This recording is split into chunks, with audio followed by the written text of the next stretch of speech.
시편 8편.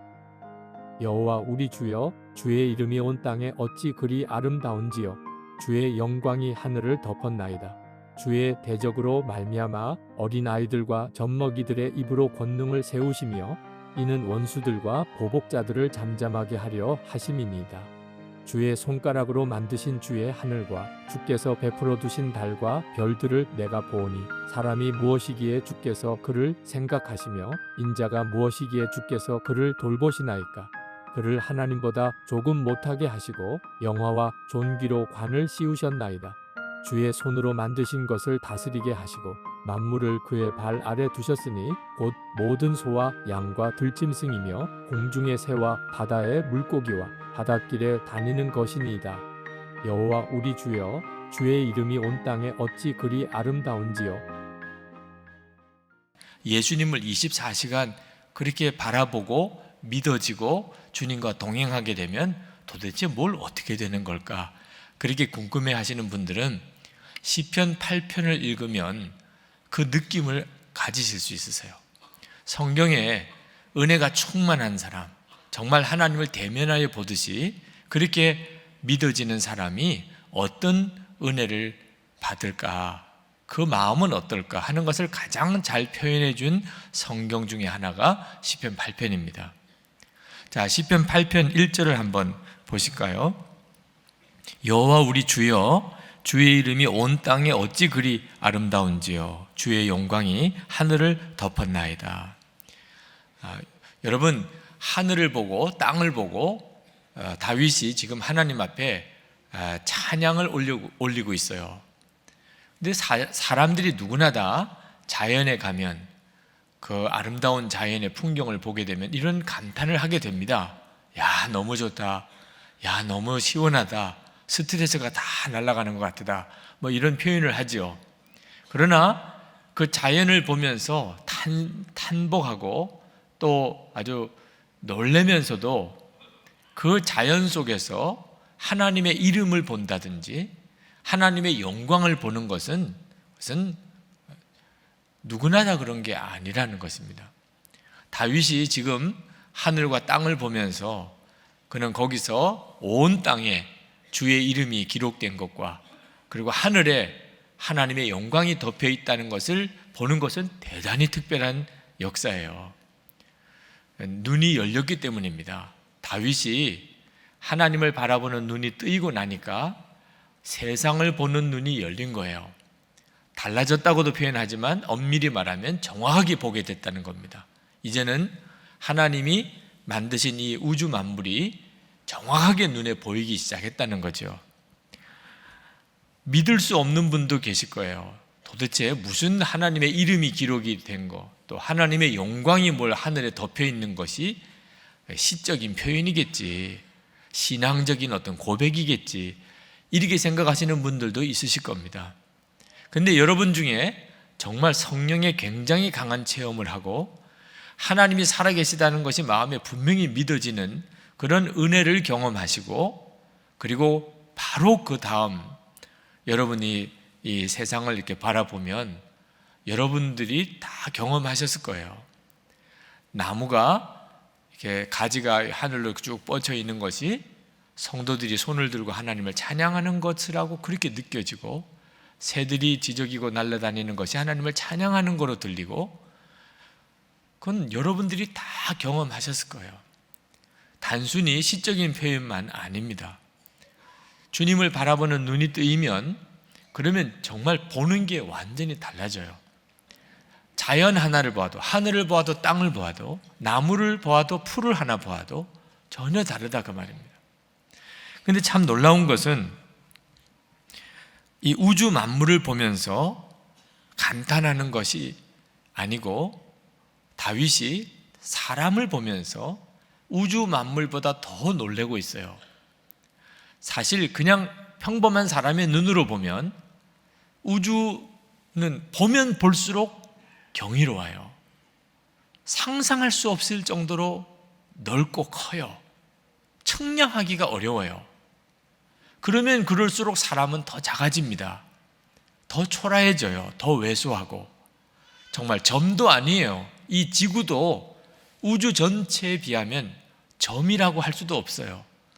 거기에 있는 한 사람, 존재도 없는 거죠. 그래서 심지어 어떤 천체 물리학자는 자살하기도 했습니다. 우주에 너무 광활하니까 삶의 의미를 잃어버렸어요. 자기 존재의 의미를 잃어버렸어요. 그럴 정도로 우주에 대해서 안다는 것은 경이로운 일입니다. 그런데 다윗의 시편을 읽어보면 다윗은 우주보다도 사람에 대해서 더 경탄해요. 그건 하나님이 주시는 계시죠. 하나님이 그렇게 하셨기 때문입니다. 그걸 사람이 어떻게 알겠어요? 다윗이 창세기를 통해서 하나님이 사람을 창조하셨다는 사실을 알게 됩니다. 3절 4절을 한번 보겠습니다. 주의 손가락으로 만드신 주의 하늘과 주께서 베풀어 두신 달과 별들을 내가 보오니 사람이 무엇이기에 주께서 그를 생각하시며 인자가 무엇이기에 주께서 그를 돌보시나이까. 하나님이 계시해 주지 않았다면 사람이 그렇게 소중한 존재인지, 하나님의 사람을 그렇게 사랑하시는지 알 수가 없어요. 사람은 이 우주 전체에 비하면 아무것도 아닌 존재예요. 근데 5절에 보니까 그를 하나님보다 조금 못하게 하시고 영화와 존귀로 관을 씌우셨나이다. 하나님께서 인간을 보통 귀하게 만든 게 아니란 말입니다. 하나님처럼 만드셨어요. 그리고 영화와 존귀의 관을 사람에게 주셨어요. 우리가 사람을 볼 때는 별거 아닌 것처럼 보여도 실제로 하나님께서 우리에게 주시는 계시의 말씀에 의해 보면, 영안이 열려서 보면 사람은 보통 귀한 존재가 아닙니다. 이 우주도 말입니다, 사람을 위해서 만드셨어요. 사람이 이 우주를 관리하고 다스리라고 하나님이 만들어 주신 것이에요. 6절부터 8절까지 보실까요? 주의 손으로 만드신 것을 다스리게 하시고 만물을 그의 발 아래 두셨으니 곧 모든 소와 양과 들짐승이며 공중의 새와 바다의 물고기와 바닷길에 다니는 것이니이다. 다윗은 하나님이 창조하신 온 세상을 보면서 그가 감탄하면서도 또 한편 사람에 대한 하나님의 사랑을 깊이 느낍니다. 이건 놀라운 일입니다.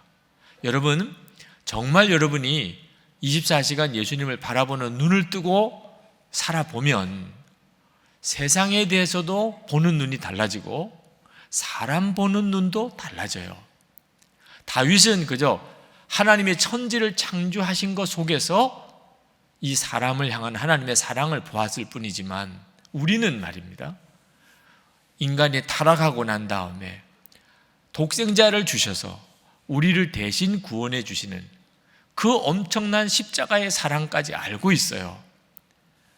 하나님이 우리를 왜 이렇게 사랑하시죠?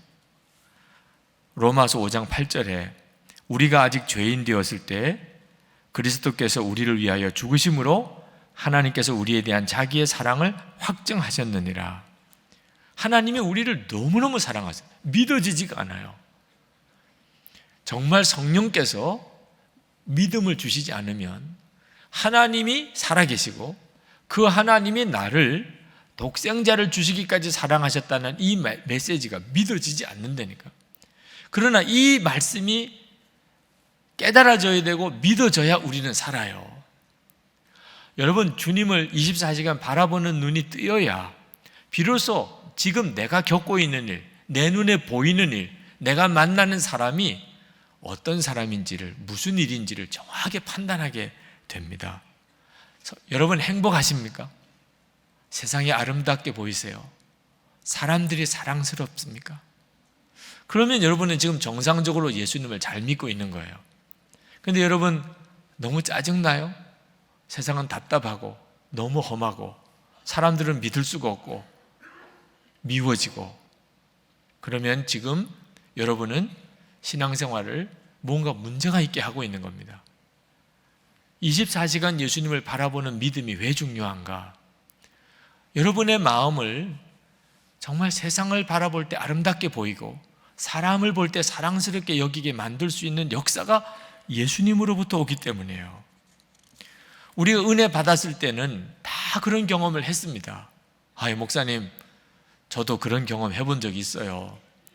근데 지금이 문제인 거예요. 근데 지금은 그런 은혜가 다 사라졌습니다. 왜 그랬지요? 은혜 받은 때가 너무 멀리 지나가서 그렇습니까? 그러면 어떻게 해야지요? 다시 부흥해야 됩니까? 기도원이 올라가야 되나요? 보통 사람들은 그렇게 생각해요. 내가 은혜가 떨어졌나 봐. 그래서 뭔가 또 은혜 받는 자리를 찾아다니려고 합니다. 근데 여러분, 사도 바울이 누누이 말씀했어요. 빌립보서 4장 4절에 주 안에서 항상 기뻐하라. 내가 다시 말하노니 기뻐하라. 항상 기뻐하라는 말은 그럴 수 있다는 뜻이죠. 항상 기쁘다는 말은 항상 충만하다는 뜻입니다. 그럴 수 있으니까 그렇게 말을 한 거예요.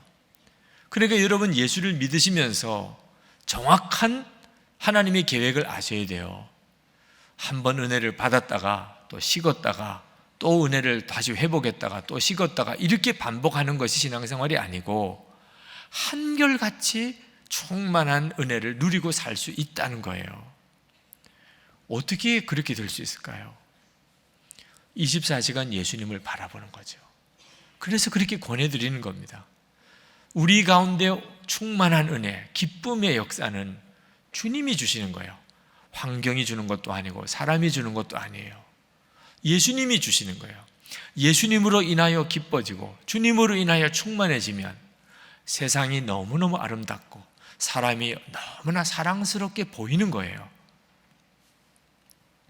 요한복음 4장 13절 14절에 예수님이 이렇게 말씀하셨습니다. 이 물을 먹는 자마다 다시 목마르려니와 내가 주는 물을 먹는 자는 영원히 목마르지 아니하리니 나의 주는 물은 그 속에서 영생하도록 솟아나는 샘물이 되리라. 예수님이 그렇게 하시겠다고 한 겁니다. 예수님께서 영원히 목마르지 않는 샘물이 되어주겠다는 거예요. 여러분, 절대 착각하면 안 됩니다. 환경 때문에 기뻐지고 사람 때문에 좋아지고 행복해지는 거 아니에요. 예수님으로 인하여 내가 기뻐지고 행복해지고 충만해지고 그리고 내가 세상을 그 은혜로 변화시키고 그리고 사람들을 사랑하고 섬기는 거예요. 예수님이세요. 여러분 중에 이미 그런 은혜를 누리고 계시는 분들이 계시다면 정말 축하를 드립니다. 자, 그러나 여러분 그런 은혜를 누리시는 분들 계시다면 꼭 한 가지 더 점검해 보셔야 돼요. 여러분이 목사님, 저 요즘에 너무 좋아요. 정말 주님과 늘 사는 것 같아요. 제 마음이 달라졌어요. 생각도 달라졌어요. 그렇게 기쁠 수가 없어요. 너무너무 잘 된 것입니다. 예수님은 그것 때문에 오신 거예요. 여러분을 그렇게 어떤 상황에서도 여러분의 마음과 생각을 지키고 그리고 구원의 기쁨을 누리게 하려고 오신 거예요. 그러나 주님의 계획은 여러분만 그렇게 충만하게 사는 것이 아니라는 겁니다. 주님은 그런 여러분들을 통해서 여러분 주변에 있는 사람들에게도 동일하게 역사하고 싶어 하시는 것입니다. 여러분 주변에 아직도 예수님을 모르기 때문에 하나님을 믿지 않기 때문에 전혀 마음이 안 열린 분들이 많습니다. 그들을 여러분을 통하여 만나시는 거예요. 여러분 주변에 있는 사람들이니까. 자, 이제 한번 점검해 보셔야 되는데 여러분 주변에 있는 사람들이 여러분을 통하여 변화를 경험하고 있습니까? 기쁨을 누리고 하나님의 사랑을 경험하고 정말 사는 것이 이렇게 행복할 수 있을까? 그렇게 변했다고 고백을 하십니까? 여러분의 남편은 어떠세요? 여러분 아내는 어떠세요? 여러분의 부모님, 여러분의 자녀들은 어떠세요? 예수님을 모시고 사는 여러분을 통하여 정말 생수의 강이 흘러가는 이런 역사를 경험하고들 계십니까? 여기까지가 하나님의 계획이에요. 우리를 통하여 우리 주변에 있는 모든 이들에게 하나님의 은혜가 흘러가는 거죠. 혹시 여러분 주변의 사람들이 변하지 않습니까?